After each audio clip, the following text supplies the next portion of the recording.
People trying to keep cool any way they can. You heard Dallas, record-breaking temperatures. This is the warmest Thanksgiving on record in many parts of Southern California, 20 to 25 degrees above average in some spots. And these scorching temperatures really having an effect on a lot of local holiday traditions.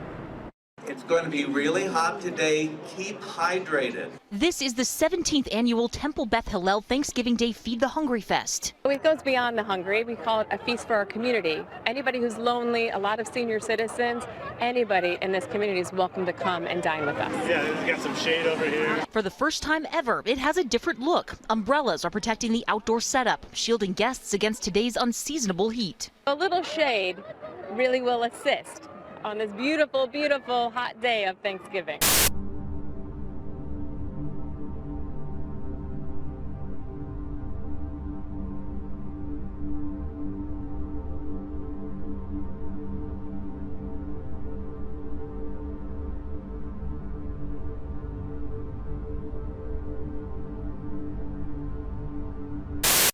We begin with an update on a developing story across western Washington. Flooding from this week's heavy rain.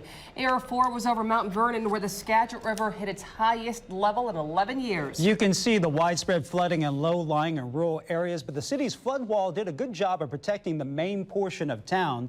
The Skagit River crested earlier today, but it could be tomorrow before that river drops below flood stage.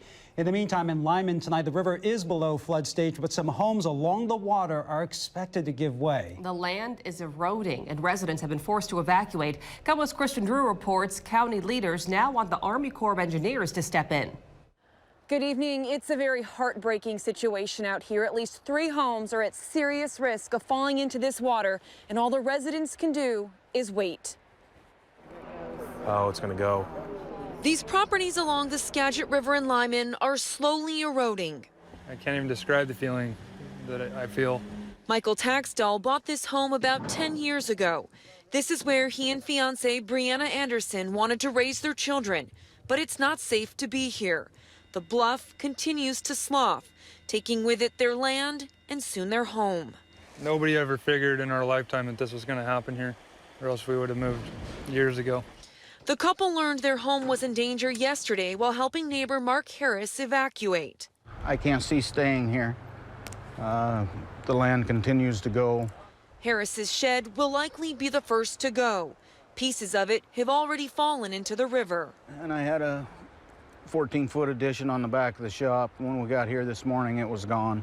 For many, watching this bluff erode is like giving up a dream. Harris has lived here 28 years. It's kind of my dream house.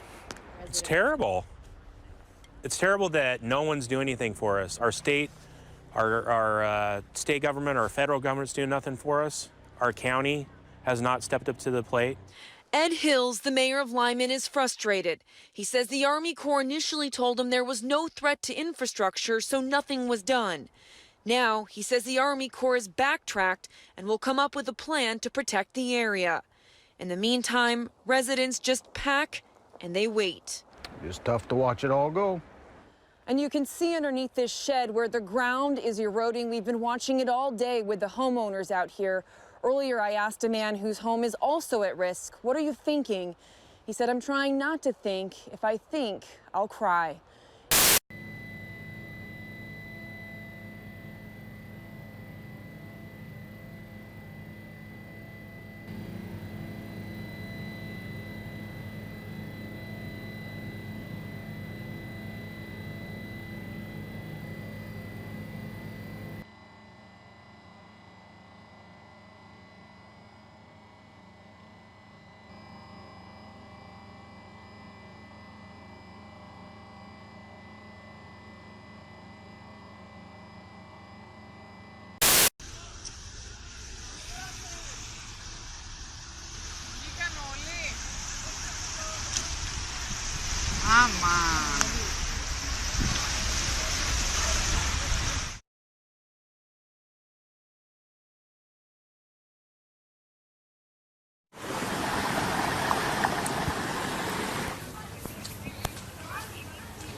Fore malaka stitiki.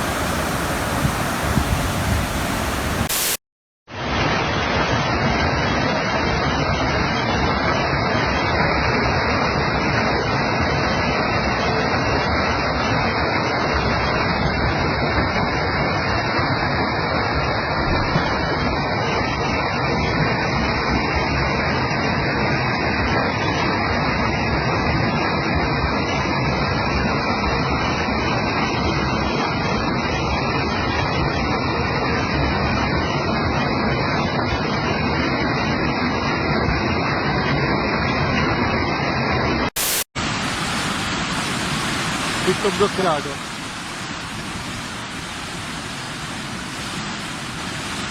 Fiume di fango, strada bloccata. Questa è la nazionale adriatica. L'autostrada è chiusa. C'è solo questa via per andare verso Pescara. Ditemi voi cosa possiamo fare.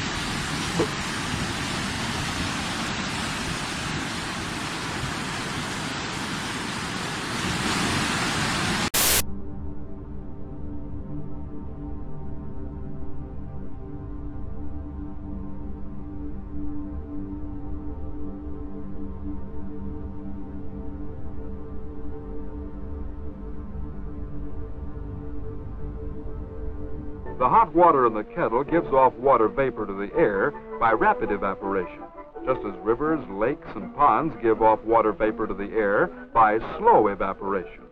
The hot water in the kettle gives off water vapor to the air by rapid evaporation, just as rivers, lakes, and ponds give off water vapor to the air by slow evaporation.